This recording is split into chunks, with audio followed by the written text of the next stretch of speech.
એક એવા બાળકની આજે મારે તમને બહુ સુંદર સ્ટોરી કહેવી છે. વાત 10 સપ્ટેમ્બર 1964ના રોજ ધ્યાનથી સાંભળજો. એક છોકરો જન્મ્યો. અંગ્રેજી શીખવા માટે 9 વર્ષ ગાઈડનું કામ કર્યું. 5મા ધોરણની અંદર 2 વાર નપાસ થયો.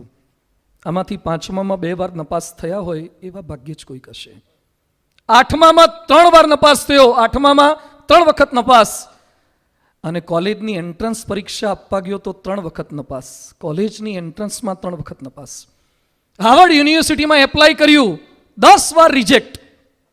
હાર્વર્ડ યુનિવર્સિટીએ 10 વાર રિજેક્ટ કર્યો.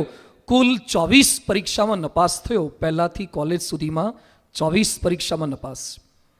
કોલેજની પ્રવેશ પરીક્ષા હતી, એમાં મેથ્સમાં 120 માર્ક્સનું મેથ્સ હતું, એમાં 1 માર્ક આવ્યો.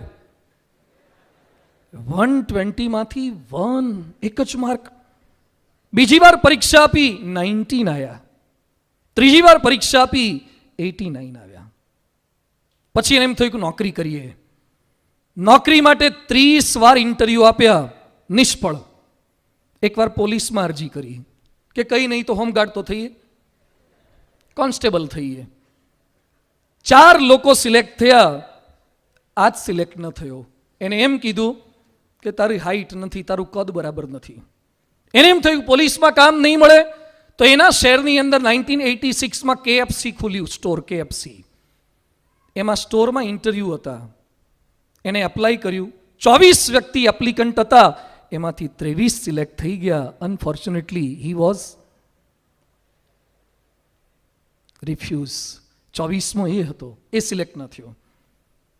પોલીસમાં ના પાડે, KFCમાં ના પાડે, નાની દુકાનમાં ના પાડે. હવે શું કરતો હશે એ માણસ જેને બધેથી રિજેક્ટ થયો હોય? એ બિચારો ક્યાંક ભૂંગળા બટાટાની લારી ખોલીને બેઠો હશે, સમોસાની લારી હશે, ચાપડી ઊંધિયાની દુકાન હશે. એ માણસ અત્યારે બિઝનેસ કરે છે અને એની વાર્ષિક આવક છે $40 બિલિયન. $40 બિલિયન. એણે હમણાં હોંગકોંગની અંદર મકાન લીધું છે. એના મકાનની કિંમત ધ્યાનથી સાંભળજો. એણે મકાન લીધું, મકાનની કિંમત છે $200 મિલિયન. 1300 કરોડ રૂપિયાનું મકાન એણે લીધું છે. 1300 કરોડનું મકાન.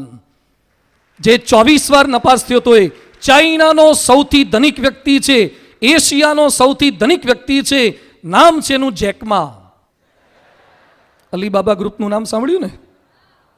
અલીબાબા ગ્રુપનો પ્રેસિડેન્ટ છે, ઓનર છે. 24 વખત નપાસ થયેલી વ્યક્તિ, 30 વખત રિજેક્ટ થયેલી વ્યક્તિ, જેને પોલીસમાં ના રાખે, જેને કોઈ સ્ટોર પર ના રાખે, એની કંપનીની અંદર અત્યારે 50,092 માણસોનો સ્ટાફ છે. મિત્રો, બી પોઝિટિવ. શા માટે નેગેટિવ થઈએ? એક પરિણામ, એક નિષ્ફળતા, ક્યારેય ચિંતા ન કરો. કોઈક ટીકા કરે, ચિંતા ન કરો. રામને જંગલમાં મોકલ્યા હતા, પ્રમુખ સ્વામી મહારાજને પણ આફ્રિકાથી પાછા આવવું પડ્યું હતું. તો પોઝિટિવિટી રાખજો.